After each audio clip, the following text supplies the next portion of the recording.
Muy buenas tardes a todos, bienvenidos a Tarde 24, bienvenidos a MMD. Ya estamos arrancando con todo en la tarde, en el nuevo horario de MMD a las 12 del mediodía. En un ratito Clara Salguero va a contar novedades importantes con el tema moratoria. Atención porque los titulares de pensiones van a poder acceder a la moratoria, lo va a contar Clara, y también va a contar qué hay detrás de la baja de los 85.000 planes sociales, planes Progresar, que se dispuso esta semana y ha generado un conflicto político muy grande entre el gobierno y las organizaciones sociales. En este momento están reunidos en el Banco Central para decidir si suben la tasa de interés. Ahora lo va a contar Claudio Slotnick, después del dato muy malo de inflación de esta semana, del 6,6% en febrero, y la inflación ya corriendo en el 102,5% anual. Preocupación en el gobierno y están viendo si suben la tasa de interés de plazos fijos. Ahora les vamos a contar para hacer la típica cuenta, ¿no? Plazos fijos versus dólar.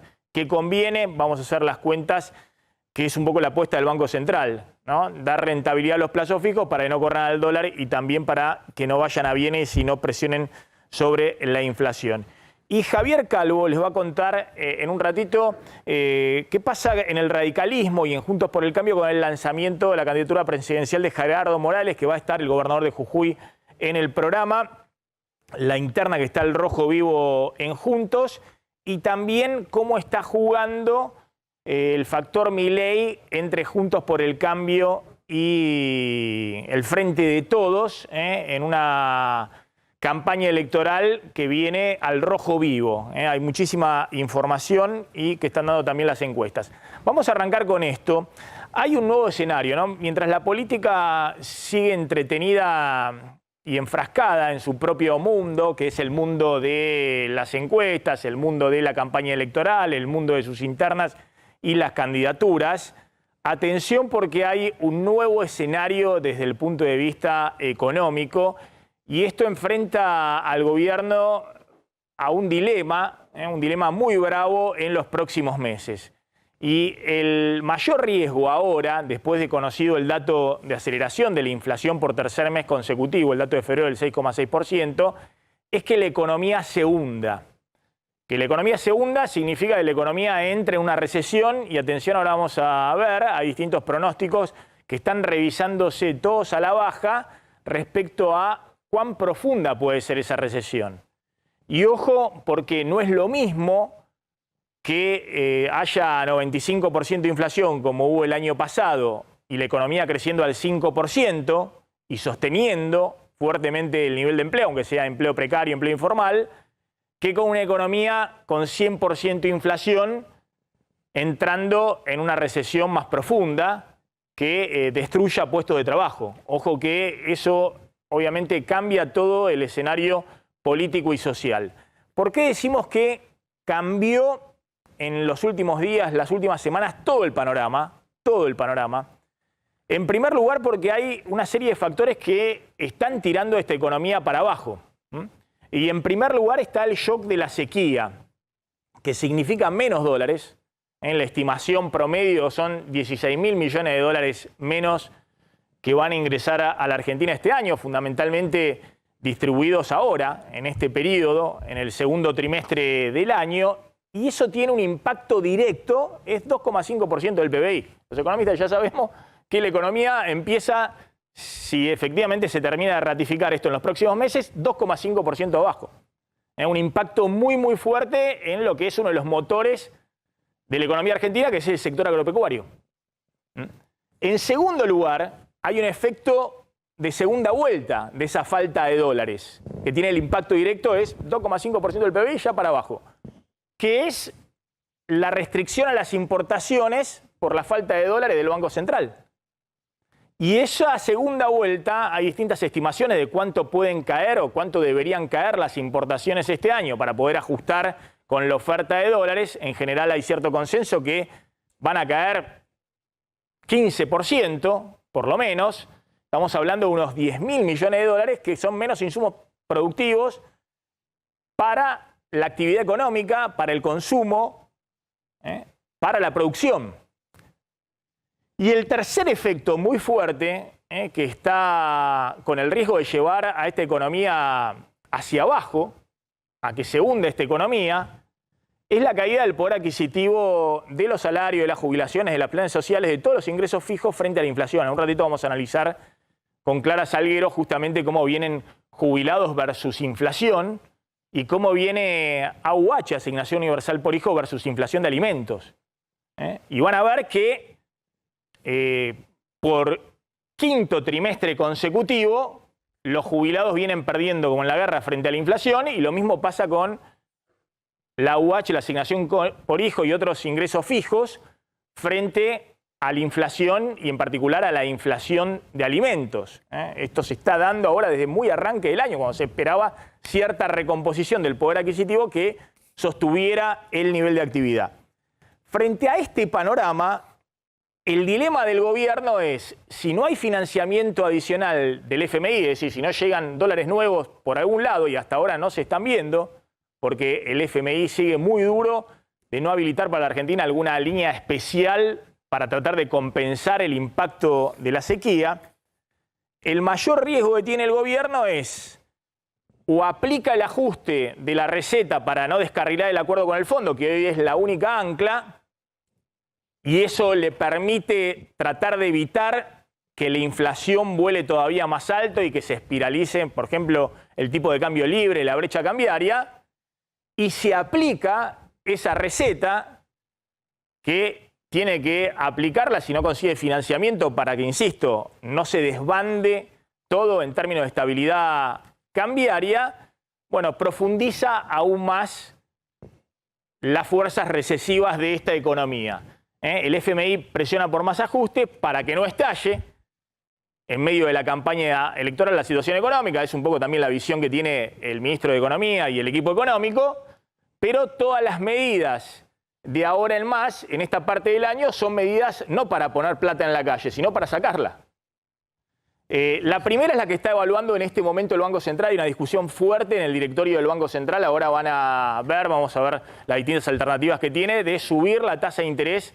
Presiona el Fondo Monetario para subir la tasa de interés porque efectivamente la tasa de interés del 75% nominal anual, que efectiva anual, si se va renovando capital de intereses de un plazo fijo, es 107% anual, queda corta frente a una inflación del 6,6%. La tasa de interés mensual hoy está en el 6,25%, lo que remunera un plazo fijo. El mes pasado perdieron frente a la inflación. Y si pierden frente a la inflación, también está el riesgo de que pierdan, como ha ocurrido, frente al dólar, en el inicio del año que repuntó el dólar. Entonces, hay mucha presión para que el Banco Central vuelva a subir la tasa de interés para tentar a los depositantes, a los ahorristas, que se queden los plazos fijos en los bancos, para que no vayan al dólar y presionen sobre la estabilidad cambiaria, pero también para que con esa suba de la tasa de interés se siga restringiendo aún más el crédito personal, tarjeta de crédito, créditos al consumo, y de esa manera no haya más presión de pesos de demanda en la calle con financiamiento crediticio. El segundo elemento es que el FMI está presionando muy fuerte por un recorte de todo lo que se puede recortar en el gasto público, que básicamente es obra pública y gasto social en este momento, por la caída de la recaudación de retenciones a las exportaciones, por el shock que está teniendo por la sequía todo el sector agropecuario. Ojo con este punto porque ahora vamos a contar la moratoria previsional que se aprobó semanas atrás. Fue, como dijo el FMI, algo imprevisto, que cambió los planes, que no estaba tampoco en los planes de la negociación del Ministerio de Economía con el FMI, y ahora el FMI dice, bueno, recorten donde puedan, y está en primera línea transferencias a provincia por obra pública y gasto social en medio de la campaña electoral, una situación muy complicada para el oficialismo. Y finalmente la quita de subsidios energéticos. El FMI dice tiene que ser total para el 40% de los usuarios de mayores ingresos ahora, en mayo, para tratar de restringir ahí los subsidios energéticos, que si no, siguen volando, y eso representa nuevos aumentos adicionales de tarifa de luz y gas para un sector de la población en los próximos meses, que también presiona sobre los precios y también sobre el poder adquisitivo de los hogares. Es decir, si gastas más en la boleta de luz o gas, gastas menos en consumos varios, en alimentos y demás. Es decir, son todas fuerzas que llevan a la recesión. En este contexto, fíjense cómo han revisado a la baja fuertemente. No sé si tenemos ahí la placa del estudio de Cogou de Marina Dal Poyetto, pero claro, todos los economistas que dicen, bueno, el impacto de la sequía y el impacto que va a haber por pago de importaciones. Esas son las dos variables, un cuadro de dos entradas. Cuanto mayor sea la sequía, menos se van a pagar importaciones y ahí están todos los numeritos. En todos los escenarios, por ejemplo, esta consultora de Marina Dal Poyetto, de Cogou, dan caída del PBI. Si vos haces las cuentas de lo que impacta directo la sequía en el PBI agropecuario y lo que impacta de ajuste por importaciones porque no tenés dólares. Ojo que el escenario base hasta ahora era en un escenario positivo 1,8% de caída y en un escenario base era 2,1% de caída del PBI. Es cierto que Cogou era de los más negativos viendo hacia adelante esta consultora, pero el riesgo es que se traslade a este nuevo escenario base donde la recesión puede ser más profunda y ya se está hablando de caídas de más de 3% del PBI, que obviamente va a tener un impacto si esto ocurre muy fuerte sobre el empleo. Obviamente la preocupación principal, imagino en este momento del equipo económico, es básicamente cómo encontrar un sendero muy estrecho entre garantizar estabilidad cambiaria, que la brecha cambiaria no se te vaya más allá del 100% actual, es decir, que no se te disparen los dólares libres por arriba de la inflación, porque eso puede espiralizar, y al mismo tiempo sostener un mínimo nivel de actividad para que no se te derrumbe el empleo y eso genere una situación social muy, pero muy difícil en medio de la campaña electoral. ¿Cuáles son los nuevos números pronósticos que están haciendo las consultoras de inflación y de nivel de actividad, Claudio Slotnick, en base al dato del INDEC de esta semana de la inflación, que vino muy mal en febrero, 6,6%, y que lamentablemente parece que viene peor incluso en marzo, donde se está haciendo números de proyecciones de inflación de un piso del orden del 7% para marzo, que siempre es un mes más inflacionario, que siempre tiene una inflación más alta que enero y febrero. Bueno, obviamente las principales consultoras, en este caso su informe de Focus Economics, que todos los meses releva los 40 consultoras económicas, bancos, economistas independientes sobre las perspectivas que tienen hacia adelante de la inflación, el consumo, el PBI, y todos están revisando semana tras semana a ver, porque la economía, digamos, está mostrando justamente mucha volatilidad, atentos a la inflación y a cómo se está moviendo la brecha cambiaria. Bueno,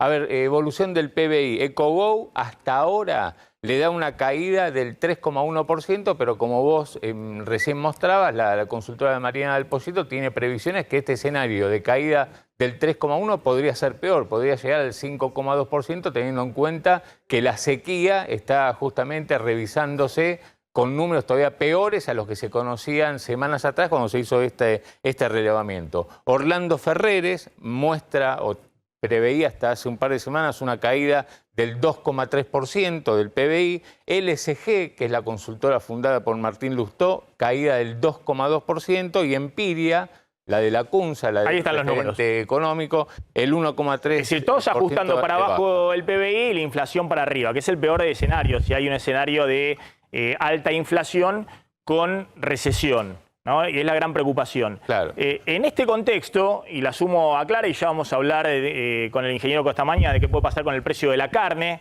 y nos vamos a meter también en el tema político, así vamos avanzando en los temas y no nos quedamos simplemente con esto.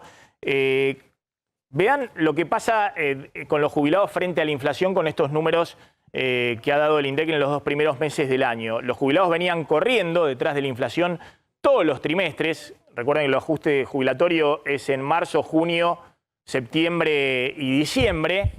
Ahí en el gráfico ven que el año pasado perdieron todos los trimestres. Por eso, en una parte del año, el gobierno empezó a compensar fuertemente con bonos, como ocurre ya desde hace 6 meses, donde los jubilados de la mínima tienen aumentos con bonos que complementan el aumento por la movilidad jubilatoria.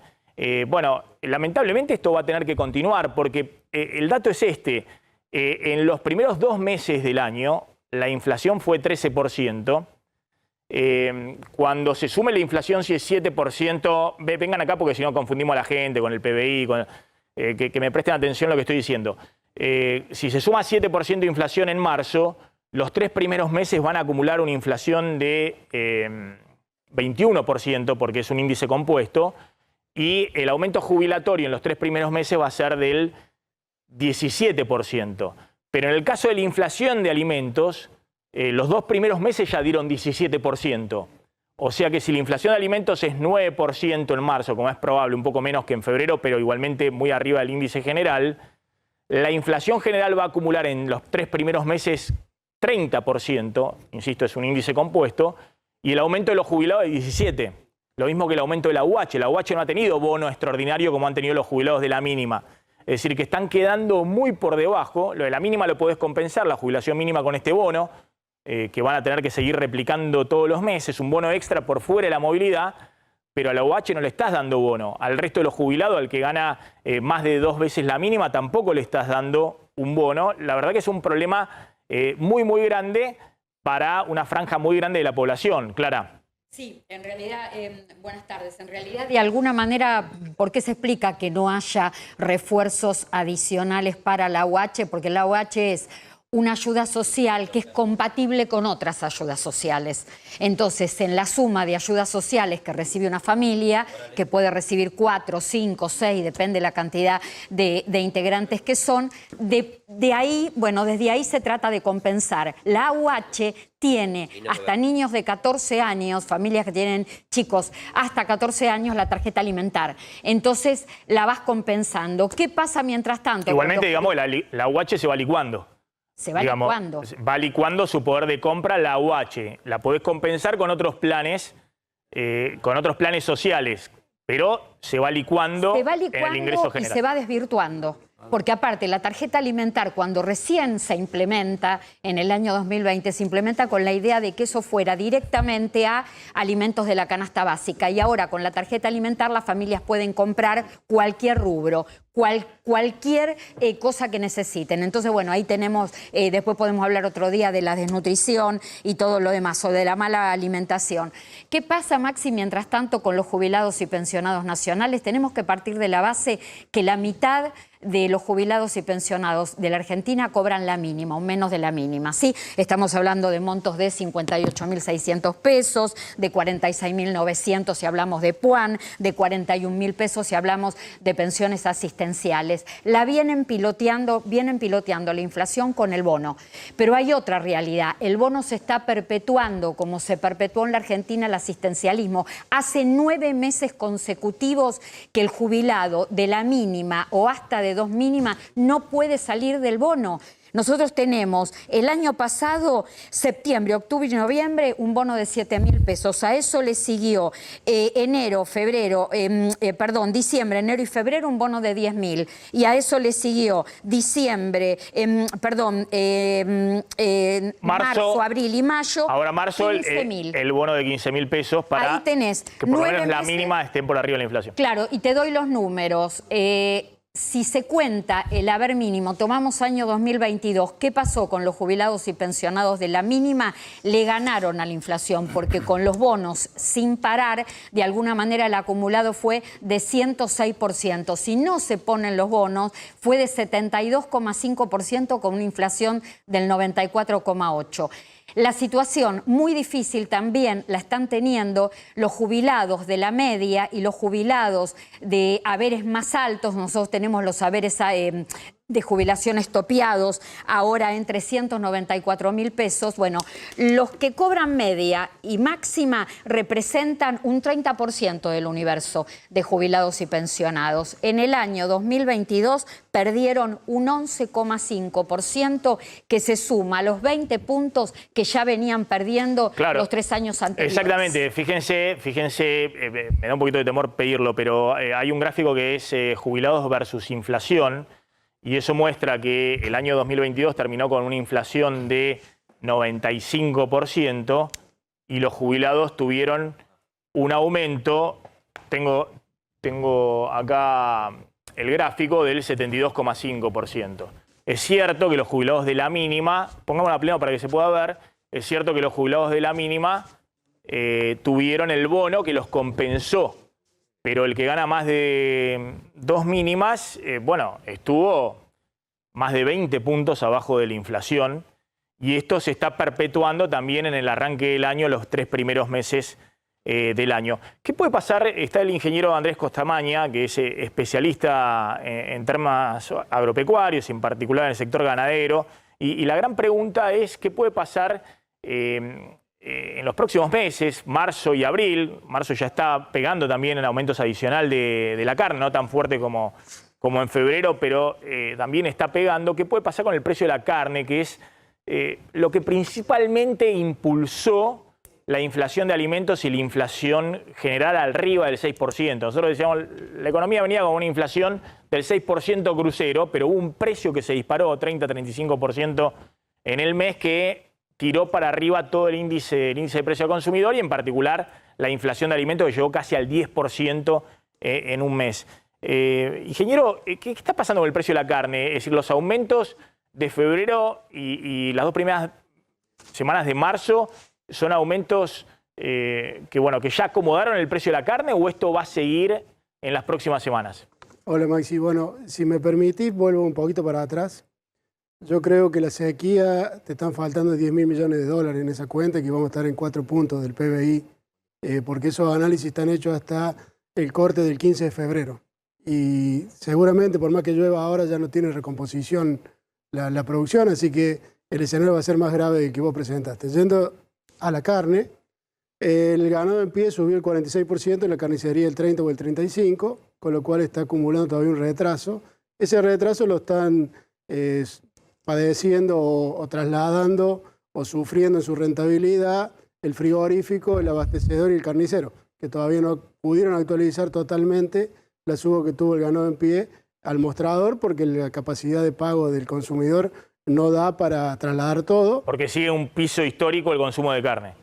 El piso histórico de consumo de carne es más estructural. Vos tenés la misma cantidad de vacas y subió la cantidad de habitantes, con lo cual va a ser muy difícil que llegues a valores históricos, pues tenés 53 millones de cabezas y 46 millones de habitantes, que son las mismas que tenías hace 20 años. O sea que estructuralmente no hubo nunca incentivo a aumentar la producción, con lo cual siempre vas a caer en cantidad. Ahora estás comiendo 2 kilos 100 más que el año pasado. O sea que aumentó el precio, pusiste 12% más de carne al consumo interno, exportaste 9% más. O sea que todo al revés de lo que te dicen, que si cerrar las exportaciones esto no funciona, estás subsidiando 10% del consumo con los precios que tiene acordado el gobierno frigorífico de exportación mediante una medida de exportación de cueros. O sea que había otra manera de subsidiar el precio y todavía no llegó todo al consumidor. En el mes de marzo normalmente hay una retracción del precio porque todos van al colegio y tienen que comprar otras cosas, la canasta familiar, pero seguramente a abril y mayo vas a tener de vuelta tensiones con el precio en el mostrador y el precio del consumidor. La carne el año pasado, en la segunda parte del año, se planchó. Y eso generó que el final del año terminara con inflación del 95% y aumento de la carne del 65%, 30 puntos por debajo de la inflación. Eso es lo que ahora se está acomodando, digamos, como en la economía no puede haber un precio que esté 30 puntos abajo permanentemente. Puede ser en algunos meses, pero en algún momento la inflación, que es el aumento generalizado del precio, va acomodando los distintos precios relativos, porque si no la gente arbitra, digamos. Si la carne queda muy atrás, consume un poquito más de eso y eso genera el acomodamiento de ese precio respecto a otros. Ese acomodamiento de precio de la carne todavía no terminó. Lo que está usted diciendo es, aumentó en Liniers, en el kilo vivo, pero todavía no se está trasladando completamente a la carnicería y eso puede ocurrir en abril. Sí, no se trasladó y por ahí el INDEC no está tomando la proporción de los kilos que dan los frigoríficos, que es un 10% de consumo mensual. Por ahí el INDEC tiene sesgado también el número que está tomando. O sea que si más o menos, no me equivoco, en los próximos meses va a tener 20% más de aumento en el mostrador y eso va a volver a presionar en la participación del IPC de lo que es carne y tener el efecto huevo y pollo que va de la mano, pero que están aumentando muchísimo más que la carne vacuna. Eso también está aumentando fuerte, huevo y pollos. Sí, hoy tenés en lo que va de los últimos 3 meses un 60% para pollo y un 70% para huevo. Si la influencia aviar sigue avanzando, eso va a tensionar más todavía. Así que tener un escenario de aumento de precios hacia adelante. Voy a volver en un ratito, no quiero consumir justamente toda esta primera etapa del programa con todo el tema económico, porque tenemos también varios temas económicos que vamos a ir desplegando. Quiero empezar a desplegar un poco el tema político. En un ratito va a estar acá el gobernador de Jujuy, Gerardo Morales, que se lanzó a la presidencia. Creo que también tenemos móviles que están dando vuelta con temas importantes, que están dando vuelta en Ciudad de Buenos Aires y Gran Buenos Aires. Me llaman cuando tengamos los móviles ya dispuestos. Pero en este momento, Claudio, ¿qué está pasando con el dólar y qué está pasando en el Banco Central con si suben o no la tasa de interés? Bueno, en el Banco Central acaba de empezar a las 12:05 del mediodía la reunión de directorio, ahí con la expectativa de que haya, muy posiblemente, a mí lo que me decían funcionarios del equipo económico es que hay una alta posibilidad de que hoy mismo haya una suba de la tasa de interés, una suba que algunos dimensionan en 5 puntos. Tengamos en cuenta que hasta ahora la tasa nominal anual estaba en el 75%, subiría al 80%, con lo cual la tasa efectiva, la que se mide si uno invierte, por ejemplo, un plazo fijo mes tras mes, pasaría de 107 a alrededor de 120%. 117%. Ahora hacemos bien los cálculos y vamos a hacer la comparación dólar versus plazo fijo, si tocan o no tocan la tasa de interés. Ahora das la información de lo que está discutiendo el Banco Central. Desdigo todo lo que dije recién. Vamos a seguir un poquito más con economía. Tenemos un móvil en la carnicería, justamente lo enganchamos con el ingeniero Costamaña y después nos metemos en el tema político. Les vamos a dar un poquito más de economía a esta hora. Está Guillermo Murphy en el móvil. Guillermo, ¿qué tal? ¿Cómo estás? Hola Maxi, estamos aquí en la calle Pareja, al 3200, estamos con Alberto, que bueno, es nuestro carnicero amigo, que ya te está escuchando para hablar precisamente de cómo se ha trasladado estos aumentos en la carne en la inflación. Maxi lo está escuchando, Alberto. Hola Maxi, buenas tardes. Sí, Alberto, Sí. ¿Cómo vienen los aumentos de febrero? Fueron muy fuertes. ¿Cómo vino marzo? Bueno, nosotros la carne recibimos aumento a mitad de enero, empezó el aumento. Y ahí sucesivamente. En marzo está el mismo precio, no tuvimos aumento en lo que va de este mes. Es decir, los aumentos principales se concentraron. Fue entre ¿Y de cuántos fueron los aumentos? enero y febrero, entre la mitad de enero y la mitad de febrero. ¿Y cuántos fueron los aumentos ahí? Nosotros estábamos recibiendo en 670 el kilo y ahora está en 1120. Un promedio de más o menos de un 65% en la media red entera. ¿Y cuánto trasladaron ustedes al consumidor? Margen. No, ni la mitad. 30% Ni la mitad, porque en trasladaron. 1100 y pico estamos hablando de un piso. No podemos trasladarlo porque no tenemos a quien vendérsela. Porque el consumo cayó Calculen mucho. que nosotros por ahí incrementamos un 20, un 30%, estamos sobre el costo ya. Es decir, que parte del aumento que No recibieron, podemos sostener los precios. parte del aumento que recibieron del frigorífico, ¿Cómo? parte del aumento que recibieron del frigorífico se lo tuvieron que comer, no lo pudieron trasladar al mostrador. ¿Eso se va a seguir trasladando? Al público no se lo... No creo. Si la carne se estabiliza el precio, no creo, porque no tenemos motivo por qué subirla. Tendremos que remar un poco, como todo el mundo. ¿Qué vamos a hacer? Todos ganamos menos y y nosotros también vamos a ganar menos. Claro, es un poco lo que decía el ingeniero Costamaña, que hubo un aumento más fuerte que no se trasladó plenamente al consumidor.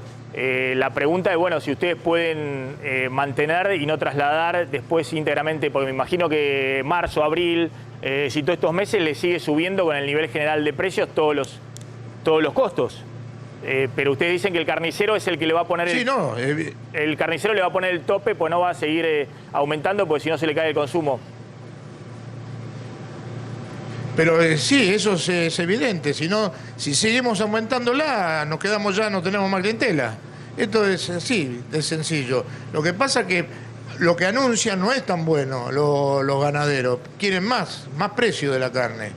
Y esperan una fuerte suba. Apenas pueda llover un poco, se termina. Lo que pasa es que el problema empieza ahí, en el campo, no empieza acá en la carnicería. Acá termina.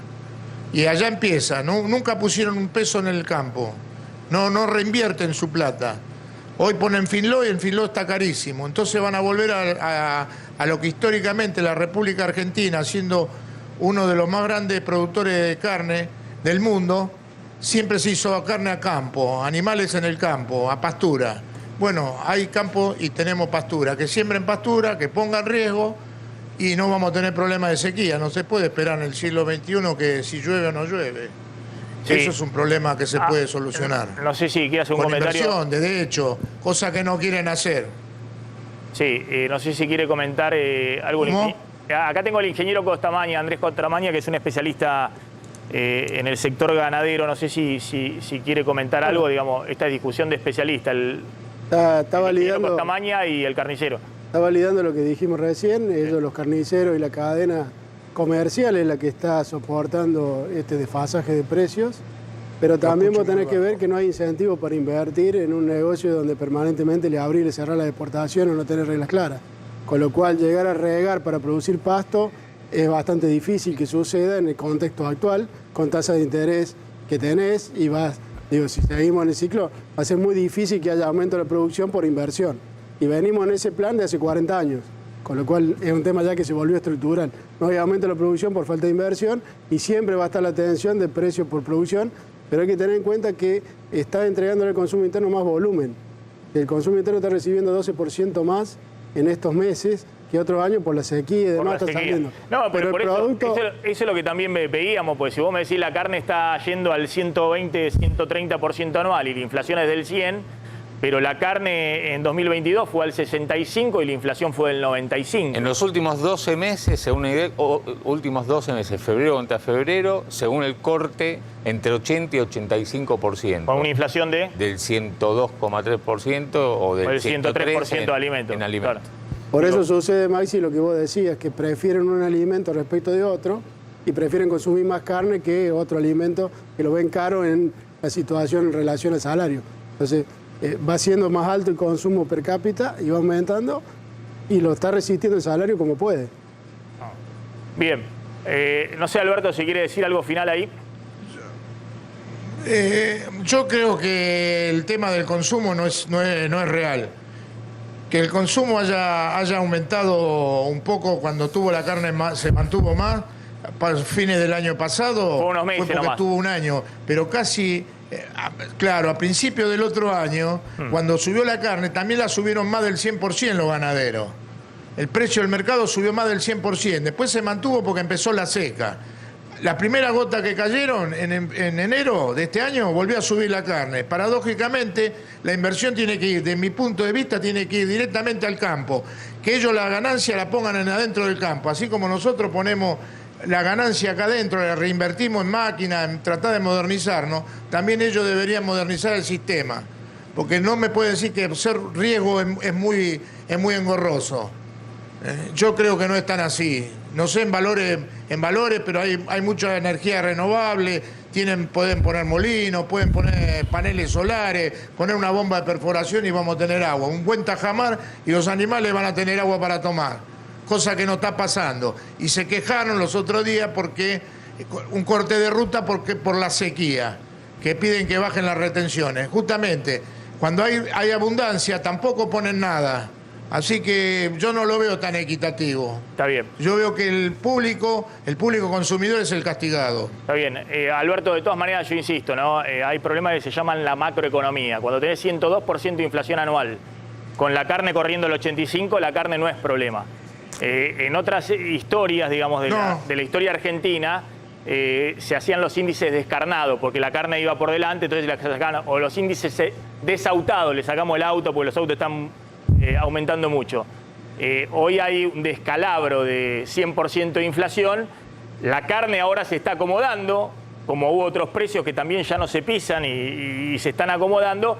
Cuando la carne esté en 130% anual y la inflación tengamos de 100, ahí diremos que hay un problema particular en el tema de la carne.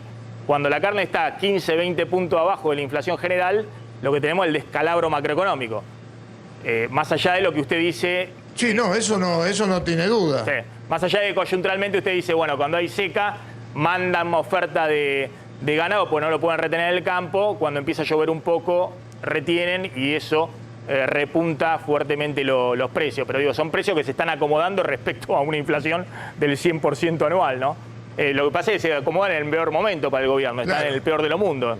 Se le acelera la inflación cuando querían empezar el año seguro. bajándola. Gracias, Alberto, muy amable. Gracias, Guillermo Por eso- Murphy. Bueno. La seguimos en otro momento, Bueno, Alberto. hasta luego, Gracias, Maxi. muy amable. Tengo que ir al tema político y después vamos a lo que decide el Banco Central con la tasa de interés y vamos a hacer los cálculos plazo fijo versus dólar. Ya está Gerardo Morales, gracias, gobernador, por venir. Gobernador de Jujuy y flamante precandidato dentro del espacio de Juntos por el Cambio a la presidencia de la Nación. Ayer se lanzó Morales con frases fuertes, Javier, y hizo Sí. ruido dentro del tablero político de Juntos por el Cambio. Sí, y en un lugar inusual, en el Gran Rex. Habitualmente el radicalismo nos tiene acostumbrados a otros escenarios. Pero esta vez fue en el Gran Rex y fue con un llamado a la unidad dentro de Juntos por el Cambio, en medio de una interna muy desatada, sobre todo en el PRO o con el PRO, pero además fue duro contra el gobierno, tildó a Alberto Fernández el peor presidente de la historia. Y tengo una frase sobre Cristina sobre la cual me gustaría que profundizara, porque la mandó a la casa Cristina y hay mucha gente Juntos por el Cambio que la quieren mandar a la cárcel. Teniendo en cuenta su antecedente en Jujuy con Milagros Sala, me gustaría preguntar, ¿por qué a la casa y no como otra gente de su espacio político directamente que vaya a prisión? Bueno, ¿qué Gracias, tal? gobernador, por ¿Cómo estar le va? acá. Bueno, no, un gusto. Bueno, Si no hubiera fueros, tendría que estar en la cárcel. Por eso también he planteado que hay algunos cambios que tenemos que hacer desde la política, no desde la antipolítica, que tiene que ver con lo que estamos haciendo en Jujuy, una reforma de la Constitución, que podría haberla hecho para reelegirme, pero no estoy de acuerdo con las reelecciones indefinidas. Es algo que vamos a limitar en la Constitución de Jujuy. Es algo que habría que también discutir a nivel nacional. Vamos a terminar con los fueros para la política. La política no puede ser el refugio de los corruptos, así que si no hubiera fueros, Cristina tendría otra situación. Y el concepto de que Cristina se vaya a su casa es porque no solo hay un desafío de cambio de gobierno este año, hay un desafío de cambio de un ciclo. Hay que ponerle fin a un ciclo, obviamente con resultado electoral. Me parece que el fin del ciclo que debemos terminar los argentinos es el del kirchnerismo. Y en esto la máxima responsable de este cambio cultural que ha generado el kirchnerismo durante 15 años es Cristina. Entonces sería saludable para la política que se corra, que se vaya a su casa y que podamos transitar la política y gobierno en términos racionales de una vez por todas en este país, con un gobierno que tenga un presidente que sea un líder, que tenga carácter, que tenga autoridad para gobernar, no como el presidente que tenemos, que también dije, lo reafirmo, es para mí el peor presidente que hemos tenido en la historia desde la recuperación de la ahora, democracia. yo no coincido con que Juntos por el Cambio quiera, ni como dice usted, que tal vez los sectores más moderados de Juntos por el Cambio efectivamente quieren que Cristina se vaya a la casa para construir políticamente otra cosa, ni como dice Javier, que hay sectores que quieren que vaya a la cárcel. Me parece que hay también sectores de Juntos por el Cambio que quisieran a Cristina candidata, así como hay sectores en el Frente de Todos que quisieran a Macri candidato. Bueno, seguramente hay sectores que pueden querer a Cristina como candidata. Me parece que por eso hay una definición conceptual allí, en términos del cambio de un ciclo. Nosotros estamos planteando... Es decir, hay sectores extremos, tanto en el Frente de Todos como en Juntos por el Cambio, que quieren directamente que vayan a una batalla final, un enfrentamiento, Cristina a un lado y Macri al otro. Al país, que no le ha servido al país. Por eso tenemos una cohesión, diría, en cuanto a cómo posicionar a Juntos por el Cambio con Lilita Carrió, con Horacio Rodríguez Larreta, es decir, la coincidencia o la confluencia que tenemos en que la coalición tiene que pararse en el centro. Pararse en el centro es no tener una coalición débil, es gobernar con autoridad. En mi opinión, lo que hay que restablecer en el país es orden. Orden en la economía, en el Estado, en la vida cotidiana de la gente. Es lo que hice en Jujuy. Ordenar las calles, terminar con los cortes de ruta, con el Estado paralelo. En Jujuy está presa la corrupción. Entonces, fueron las condiciones básicas que tuvimos que poner en marcha en Jujuy para poder demostrarnos a nosotros mismos que no somos una provincia inviable y que la pudimos transformar.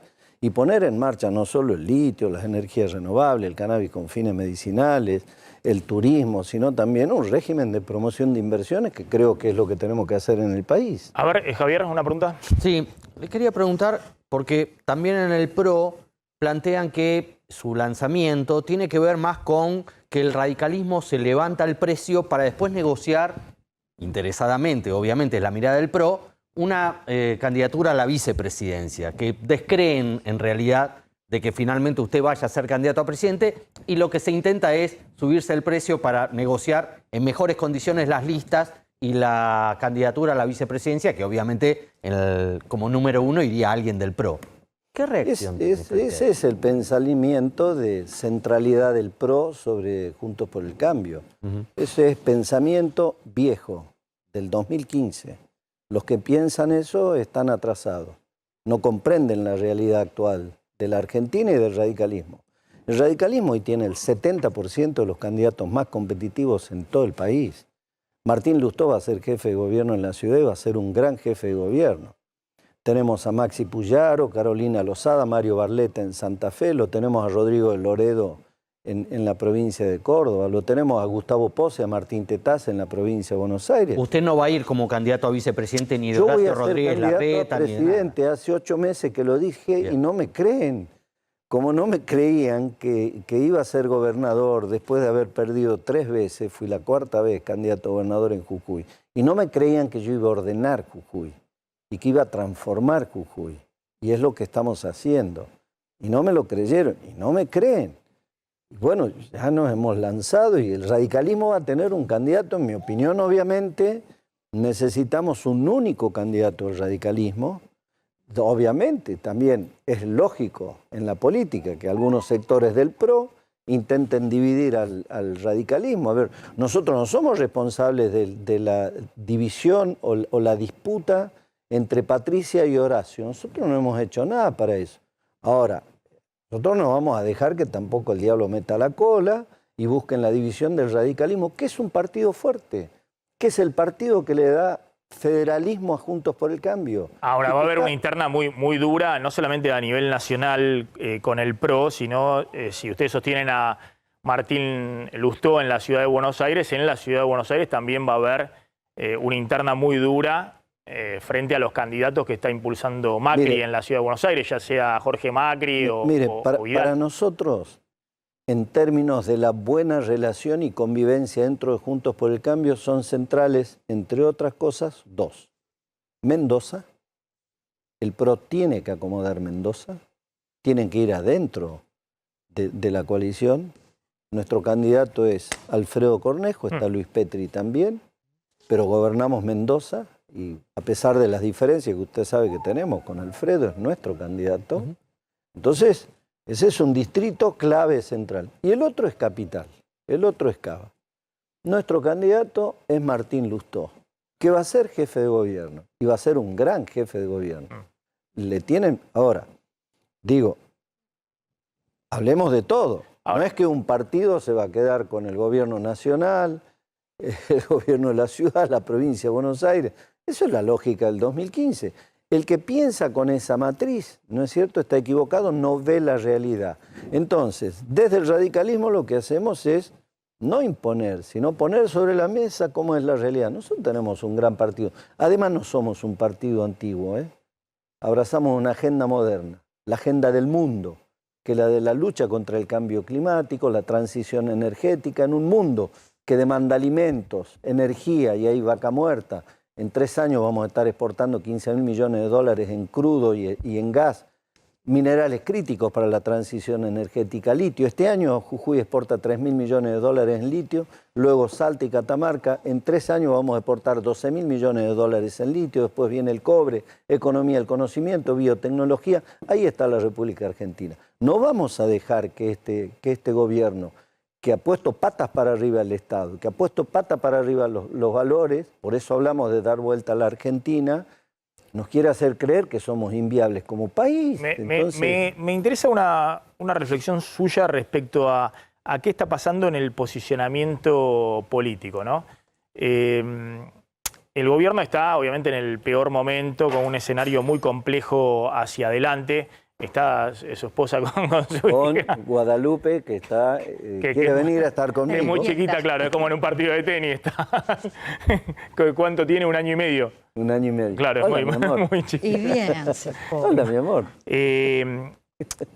La pregunta es, ¿cómo se define ese escenario? Es un escenario donde todos dicen va a haber balotaje porque hay una tercera fuerza que ha emergido de manera potente, que por lo menos tiene 20 puntos según las encuestas a nivel nacional, que es la de Javier Milei.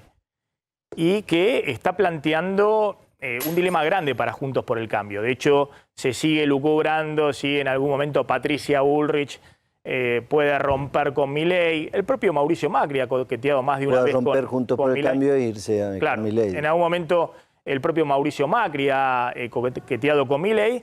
Y hoy se lo ve a un Milei muy confrontativo con Juntos por el Cambio. De hecho, impugna al principal candidato que tiene Juntos por el Cambio, que es Horacio Rodríguez Larreta. Lo considera un socialista, lo considera, ha dicho, un parásito, un gusano, ha dicho cosas muy fuertes. ¿Cuál es el rol que ocupa en ese escenario nacional Javier Milei? ¿No? Y donde en la provincia de Buenos Aires también, que se gana justamente por un voto, todo parece indicar que va a haber una opción libertaria con una estructura política armada que divide a la oposición y le da chances también a Axel Kicillof de ser reelecto. A ver, nosotros no tenemos nada que ver con Milei. Eso es imposible. No vamos a mezclar el agua y el aceite. Nosotros es el radicalismo. Nosotros el radicalismo y tal vez algunos sectores del PRO, no lo sé. Lilita Carrió tampoco. Hace rato que no hablo con Miguel Pichetto, pero estimo que tampoco. Milei es la expresión hoy de la bronca de muchos jóvenes fundamentalmente, que con razón no ven rumbo, no ven un destino, eso lo entendemos, pero es un salto al vacío. A Milei lo pones a manejar un auto en una calecita y lo choca. A ver, ¿qué ha manejado en su vida? Pero además una persona no se puede creer sensatamente que pueda presidir el país, una persona que plantea la libre venta de órganos, que plantea el libre uso de armas, que plantea la eliminación del Banco Central, que plantea la eliminación de la educación pública. La verdad es que es un salto al vacío. Yo no sé quién sensatamente... Ahora, ¿no hay sectores dentro de Juntos por el Cambio que se sienten identificados con ese influido discurso? por la bronca, no es cierto que se entiende, aunque no se comparte, pero se entiende, puedan pensar en que Milei pueda presidir, pueda gobernar. ¿No hay este sectores país. del PRO que ideológicamente están más cerca de Milei que del radicalismo? No sé, puede ser. Por eso la concepción es cómo se para Juntos por el Cambio. Allí va a haber un debate y lo que yo creo que también se va a debatir en las PASO es cómo se para Juntos por el Cambio. Juntos por el Cambio tiene que pararse en el centro, en el diálogo, lo que no es debilidad. Yo no soy una paloma, tampoco me quiero poner en halcón ni nada.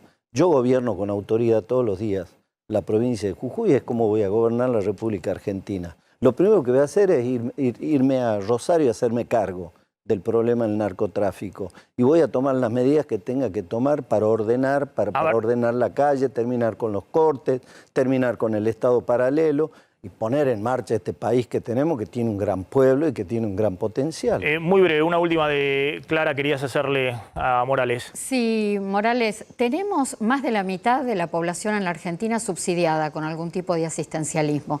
Puntualmente en las últimas horas se conoció el mapa que quedó de Potenciar Trabajo, una de las asistencias más numerosas que tiene el país después de la validación de datos. 1.279.000 beneficiarios de Potenciar Trabajo, de los cuales 770.000 declararon que no tienen la escuela primaria o secundaria terminada. ¿Cómo se inserta laboralmente? Porque es un desafío que le va a quedar al próximo gobierno. ¿Cómo se inserta en el mercado laboral a toda esta gente que no ha recibido por años capacitación laboral? Esto significa que no tiene un oficio y que por otro lado tampoco ha recibido ni siquiera el nivel educativo elemental. A ver, solo el 10% de ese 1.270.000 tiene la primaria completa. Y después hay un porcentaje que llega a casi la mitad cuando se habla del secundario. Digo, también se tienen que autointerpelar las organizaciones sociales. ¿Qué han hecho durante 15 años con planes sociales? Pérsico y Grabois tienen que decirse ellos mismos que fracasaron. Esto expresa el fracaso de la política existencialista para resolver el problema de la pobreza. La pobreza se resuelve con trabajo. Una familia clase media, pobre va a dejar de ser pobre y va a ser clase media con trabajo. Pone en debate esta cuestión. ¿Qué hacer? Bueno, dejar de seguir subsidiando, porque es un fracaso los planes sociales. Han manejado 700.000 millones de pesos el año pasado las organizaciones sociales. Imagine usted 500.000 pesos puestos en un programa de promoción como el que tenemos en Jujuy, de inversiones, donde les devolvemos el 30 al 60% impuesto a las ganancias. Se hace cargo el sistema del 931. Para que traspasen de plan social a empleo. No, esto es para nuevas inversiones. El 931, que un tercio del costo laboral, y la devolución de entre un 5 y el 30% del capital invertido. Es decir, no solo 0 impuestos provinciales, sino vamos sobre impuestos nacionales. Ahí puse 5.000 millones y voy a poner el 50% de las regalías del litio en ese régimen de promoción para generar más producción y más trabajo. Y tienen más beneficios los que ocupen a beneficiarios de planes sociales. Donde hay que tener, yo le preguntaba a la ministra, porque estuvimos en el Norte Grande, que nos dio toda esta información del relevamiento que se hizo. ¿Cómo estamos con los oficios? Donde engancharle las inversiones con los incentivos a contratar gente que está... Es muy bajo el porcentaje de oficios, pero bueno, al lado de estas decisiones que hay que tomar, de que prefiero darle los 33.000 pesos a un empleador y que vaya el trabajador y darle el subsidio, y bajar además, tener otra legislación para la micro y pequeña empresa, que es en donde está asentado este 40% de la economía informal que hay que blanquear para generar más trabajo. Allí hay que tener legislación laboral diferente, laboral, hay que tener legislación tributaria diferente, que le baje por lo menos 2/3 la presión fiscal para que eso explote y para que podamos ocupar mano de obra. Y después también sirve como proceso de formación a los beneficiarios de planes que puedan ir a trabajar con un sueldo digno. Entonces, me parece que son varias puntas. Es una política mucho más firme y obligatoria. Vos sos beneficiario de plan social, vení a trabajar, vas a ir a trabajar acá. Si no querés, se te da de baja el plan social, pero anda a trabajar. La consigna es recuperar la cultura del esfuerzo y el trabajo, pero tiene que ir acompañado de medidas disruptivas. Acá lo que nunca se animó la política, vos que sabés más que yo de economía, crisis del 85, 89, mediados de la década del 90, donde el gasto público se empieza a deteriorar el modelo.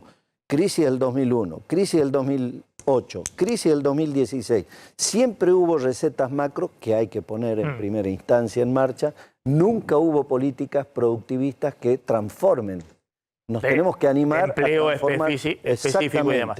Morales, gracias, muy amable. La vamos a seguir seguramente durante el año. Están volando los dólares libres, por eso le mete más presión en este momento al Banco Central con el tema tasa de interés.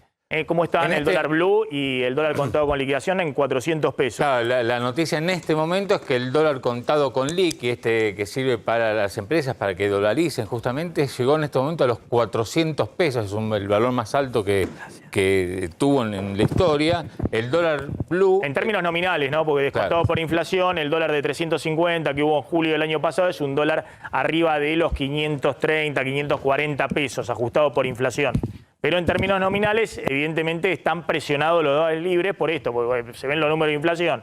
Se ve que faltan 15.000, 20.000 millones de dólares de la sequía y hay un proceso de dolarización de algunos sectores. Dicen, mejor me refugio.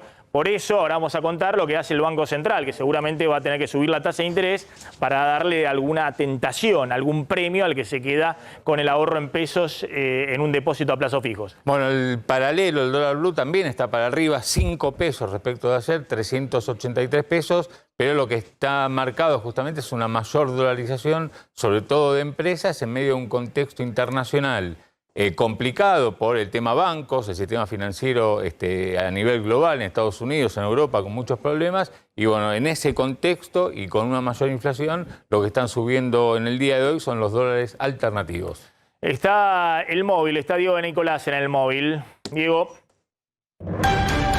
¿Cómo estás, Maxi? Buenas tardes. Y estamos en la zona de Valvanera, o más conocido como barrio de Once, donde hace un rato se produjo un hecho de una escuela que causó cierto temor, como fue la explosión de una cámara de energía eléctrica. Mira, te queremos mostrar, detrás de aquellos padres que vos observás en el lugar, está ese tablero donde se produjo esta explosión y fogonazo, lo cual hizo por algunos momentos causar incertidumbre en esta escuela, que tuvo que ser absolutamente evacuada. Afortunadamente no se han reportado ningún caso de chicos que hayan sufrido alguna consecuencia directa de esto, más allá de que la escuela tuvo que ser evacuada. Los chicos fueron llevados hasta un lugar cercano, como es la Plaza Miserere, y a partir de allí los padres debieron venir de manera anticipada para poder encontrarse con ellos. Estamos hablando de 520 alumnos del nivel inicial y también del nivel primario que asisten a este establecimiento. Obviamente se cortó la energía eléctrica en esta escuela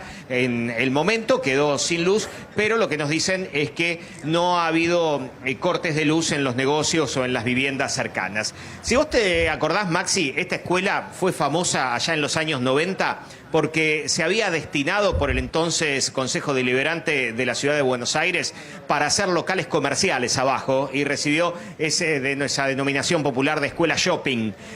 Luego con el paso del tiempo fue recuperado como establecimiento educativo en su completo. Así que para poner un poco de contexto al lugar en donde ocurrió este episodio de la explosión del tablero eléctrico en la mañana de hoy.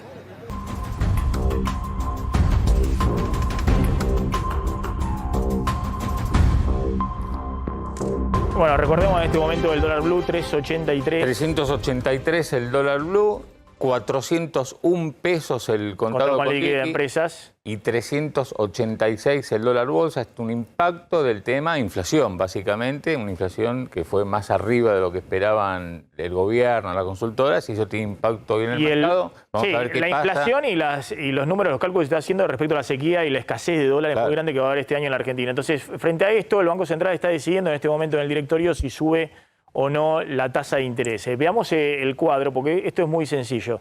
La tasa de interés nominal anual está hoy en el 75%, que es la tasa de interés de referencia de las LELIQs y es la tasa de interés que trasladan los bancos al pago para depositantes en plazos fijos. Ese 75% de tasa de interés nominal anual marca una tasa de interés mensual del 6,25. Evidentemente esta tasa del 6,25 en febrero, por ejemplo, perdió frente a la inflación, que fue el 6,6%. En enero estuvo ahí, fue 6% la inflación y esta tasa fue 6,25. En diciembre la inflación fue 5,1, esta tasa venía arriba de la inflación, 6,25 mensual, pues esta tasa viene ya desde noviembre. Pero efectiva anual, si uno renueva el capital y los intereses del plazo fijo, no retira nada, sino que va renovando automáticamente o le pide manualmente al banco renovar, la tasa efectiva anual de este 6,25 reinvertido todos los meses da 107% anual. Es un interés compuesto. Bueno, lo que está discutiendo en este momento el directorio del Banco Central es si sube la tasa de interés para dar un atractivo mayor al depositante en plazo fijo frente a la inflación y eventualmente frente al dólar, por supuesto. Se está discutiendo si se sube, por ejemplo, 5 puntos al 80% anual la tasa nominal anual. Esa tasa nominal del 80% es una tasa mensual, dividido 12 meses, del 6,67%. Es decir, que ya estaría alineándose con esta inflación de febrero del 6,6%. Ojo que marzo viene 7%, es decir, el Banco Central va a subir la tasa de interés. La pregunta es si lo hace hoy o si lo hace dentro de 2 semanas. Pero es muy probable que lo haga hoy mismo.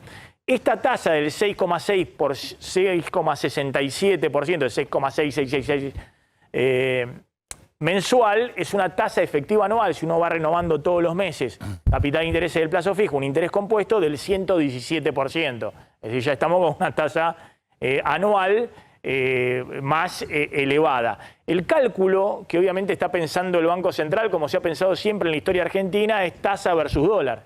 Es decir, en el depositante, cuánto tiene que subir el dólar para que yo pierda en el depósito a plazo fijo frente a la tasa de interés. Me quiero fijar cuándo subió el dólar libre. Voy a fijar acá en la...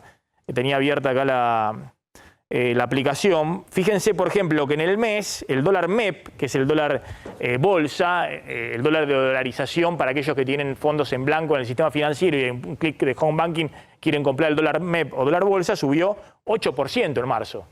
O sea que no hay tasa en este momento que le gane a ese dólar. Y el dólar contado con liquidación, que es este dólar que están viendo de dolarización de las empresas, que hoy está arriba de los 400 pesos, subió en el mes de marzo 9,5%, es decir, muy por arriba de la tasa.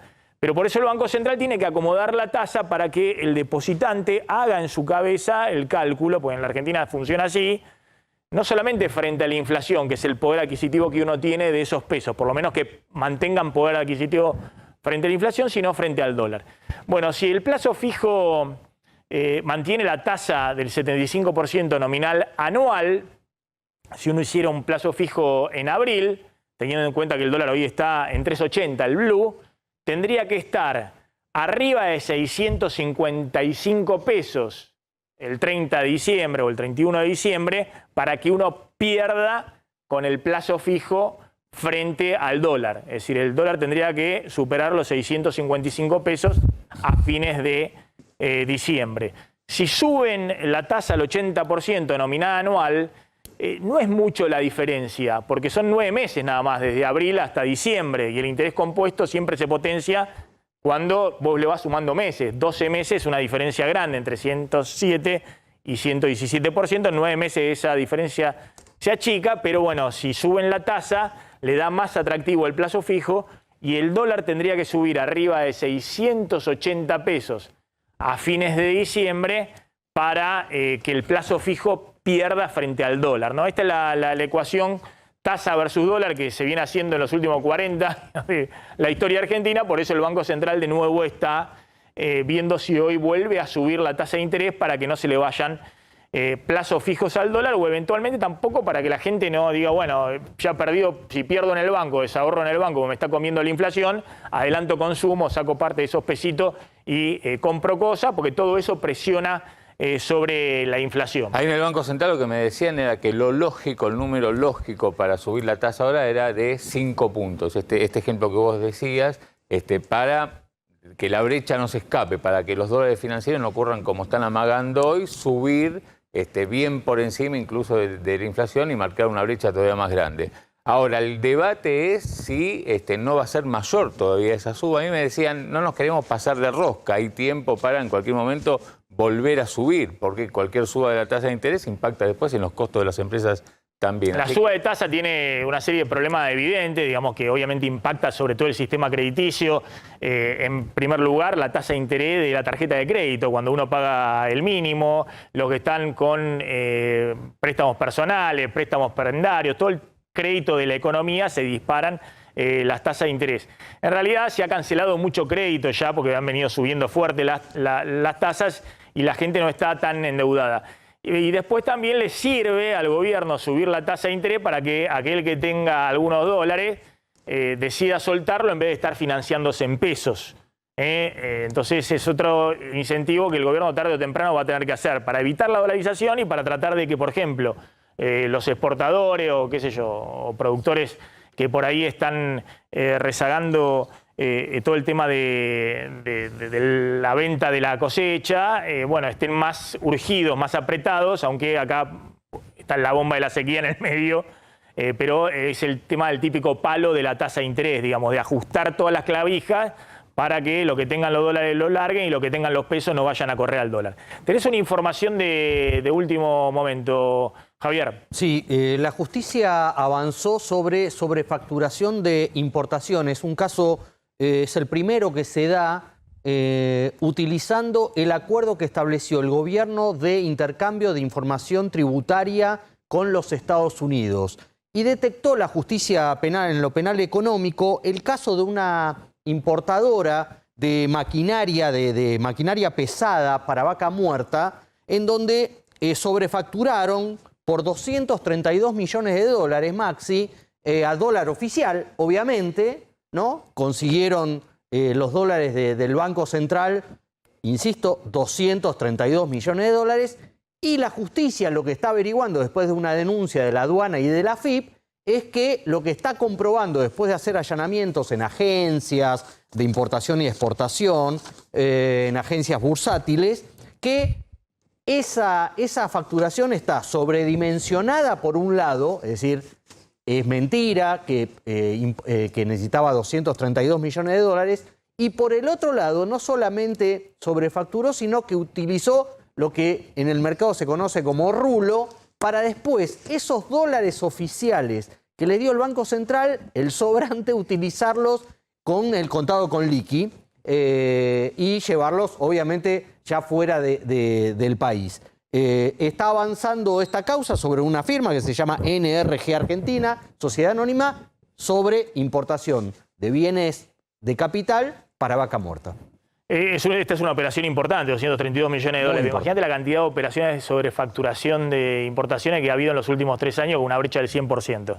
Todo el mundo que tiene posibilidad de importar desesperado por acceder al caramelo del dólar oficial, 100% más caro el dólar libre, el dólar del mercado. Obviamente genera ese tipo de cosas y del lado de los exportadores genera la subfacturación, al revés. Si quieren declarar lo menos posible para que ingrese por el canal oficial la menor cantidad de dólares y poder mantener, cuando le paga el proveedor del exterior, los dólares en el exterior y no traerlos a la Argentina. Bueno, había quedado el tema moratoria previsional. ¿Qué novedad hay? Mira, Maxi, vamos a tener que familiarizarnos con la ley 27.705, que es la de plan de pagos de deuda previsional. Se publicó en el boletín oficial hace días a través de un decreto, el 132. Y te digo que va a haber muchísimas novedades en todo lo que queda del mes de marzo, porque se comienza a trabajar la normativa para que ANSES esté en condiciones de comenzar a realizar este tipo de trámite en el mes de abril. Es una moratoria muy amplia, mucho más que la que terminó el 31 de diciembre pasado, y te voy a ir contando a medida que pasen los días las novedades. ¿Cuál es la novedad? Una de las últimas novedades, que aquellas personas que estén percibiendo en este momento una pensión contributiva, atención con esto, una pensión contributiva que tenga, que signifique un único ingreso que sea equivalente a 58.665 pesos o menos, estamos hablando del valor de un haber mínimo, y que pueda pasar por una evaluación económica, y que además al momento de intentar iniciar el trámite tenga 60 años en el caso de las mujeres y 65 los hombres, va a poder tener la jubilación con moratoria. ¿Por qué es importante esta información? Porque las moratorias anteriores no lo permitían. Si vos ya tenías un ingreso y un ingreso en concepto de pensión, no podías entrar a la jubilación con moratoria, y en todo caso, si podías entrar, no podías pagar en cuotas del futuro beneficio, tenías que pagar todo completo, que eran deudas abismales y no se podían cumplir. Entonces, aquellos que tengan como único ingreso una pensión que no exceda el haber mínimo jubilatorio, que pasen un socioeconómico, es decir, cruce de datos de bienes personales, tarjeta de crédito, tarjeta de débitos y gastos en general, y que tengan la edad mínima requerida por la ley para acceder a la jubilación, van a poder utilizar la jubilación con moratoria. ¿Sabes qué? Me leíste la mente, porque la otra vez me para una señora y justamente me decía, yo con una pensión me quiero jubilar y no puedo acceder a la moratoria, y ahora está habilitado. Y otro dato te doy. Sí. Aquellos que desde el año... Una pensión del marido, ¿no?, que había fallecido. Claro, bueno, y sí. Aquellos que hayan obtenido la pensión universal para el adulto mayor, la PUAN, desde el año 2017, ahora también van a poder, en este caso, no sumarla, pero sí reconvertirla, reconvertir una PUAN en jubilación con moratoria. Atención, Javier, titulás, la oposición busca hacerle la gran Milei al frente de todos. ¿Qué significa esto? Sí, viste que venimos marcando acá, Maxi, que si hay alguna razón por la cual Juntos por el Cambio no gana en primera vuelta, según las encuestas serias, hoy es por la existencia de Javier Milei, que divide el electorado opositor al frente de todos. De alguna manera, con eso estamos queriendo decir que si hay alguien interesado en darle aire a Javier Milei, con vistas a las elecciones, es el propio Frente de Todos. Por eso, algunas críticas que han surgido en los últimos días y semanas nos hacen preguntarnos si lo ponen a Milei contra el líder libertario, lo ponen a Javier Milei como enemigo principal para dividir el voto opositor, para subirlo al ring. Bueno, algo eso parecido. no quita que Milei pueda dar una sorpresa, Totalmente. aprovechar la volteada del financiamiento del oficialismo y el Desde impulso y que termine metiéndose en el balotaje y tenga o de los fiscales, sobre todo en un territorio clave, como venimos insistiendo, que es la provincia de Buenos Aires, donde no hay segunda vuelta para la gobernación. Pero vos decís ahora hay quienes quieren armarle al revés para que divida el voto del peronismo. Exactamente. ¿Encarnados en la figura de quién? De Juan Schiaretti, el gobernador de Córdoba, que no va por la reelección, sino que otra vez insiste o intenta ampliarse hacia el resto del país. El punto acá es que Schiaretti no logra fácilmente salir de lo que han llamado el cordobesismo. Han alambrado un poco la provincia, donde Juntos por el Cambio ha tenido resultados en el orden nacional muy importantes, pero que de alguna manera le dificultan a Schiaretti ampliar. Bueno, está empezando a ver de qué manera se expande en un enclave principal que acabamos de mencionar, que es la provincia de Buenos Aires. Han hablado con Florencio Randazzo, han hablado todavía quedan restos del dualdismo. El gran Randazzo, en la provincia de Buenos Aires, con la elección de Cristina en el 2017. En 2017. Le sacó 4 puntitos al peronismo. Y que le impidió a Cristina ganar esa elección. Y entró al Senado. De esa manera perdió la elección frente a Bullrich y Gladys González. Exactamente. Entonces, ¿en qué están pensando alguna gente de Juntos por el Cambio? Bueno, perdón, esa gran Randazzo en el 2017 la armó Alberto Fernández, que era el jefe de campaña de Randazzo. Exactamente, exactamente. Alguna factura igual todavía le siguen cobrando por eso, pero bueno, hizo cosas peores después como presidente. El punto acá es cuando Alberto Fernández tenía todos los vínculos con el establishment económico y mediático, ¿no? Sí, claro. Después, pasaron cosas, Maxi. Sí. El punto acá es que hay gente interesada, dirigentes interesados de la provincia de Buenos Aires, del PRO sobre todo, en darle aire a Schiaretti para que tenga un candidato importante en la provincia de Buenos Aires que divida el voto peronista que tradicionalmente va al Frente de Todos y que le pueda restar votos, insisto, a Axel Kicillof, que va por la reelección y que en la provincia de Buenos Aires esa elección para la gobernación se gana aunque sea con un voto de diferencia, no hay segunda vuelta. Bien, Claudio, atención, tenés ahí los datos del aumento del combustible a partir de hoy. Claro, desde hoy se sumó YPF, ya algunas empresas privadas se habían adelantado al aumento del 3,8%. Es un aumento mensual pactada con las petroleras, que a diferencia de lo que ocurre con los alimentos, en este caso se cumple esta pauta del incremento del 3,8%. En alimentos ya está visto que se excede, ¿no? Salvo algunos casos en los supermercados. Pero lo concreto es que en un mes donde varios precios regulados de la economía se soltaron, como colectivos, subtes, trenes. Bueno, también es el caso de la nafta. Nafta super, 12,1% acumula en lo que va del año de incrementos. Este fue el tercero en el 2023, está a 169 pesos el litro.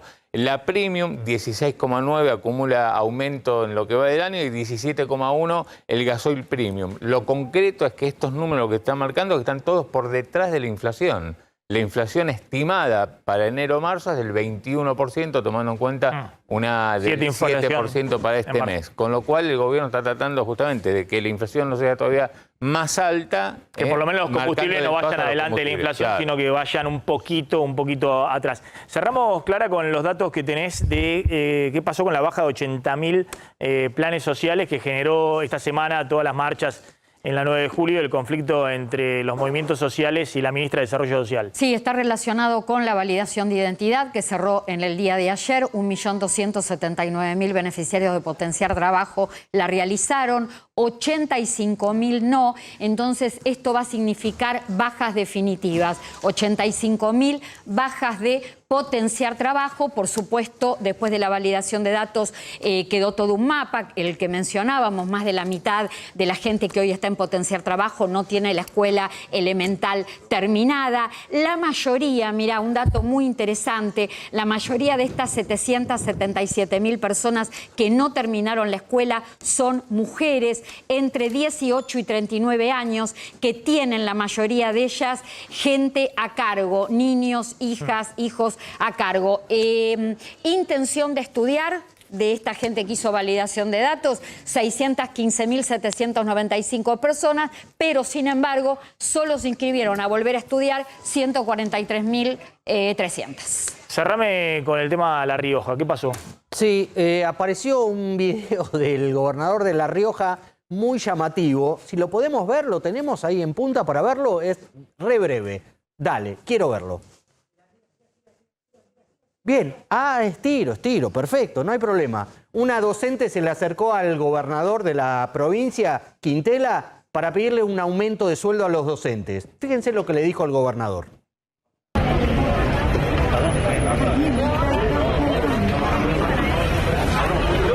Gobernador, reciba a los docentes. Queremos democracia con salarios dignos. Estamos cansados de ganar miseria. Gobernador, reciba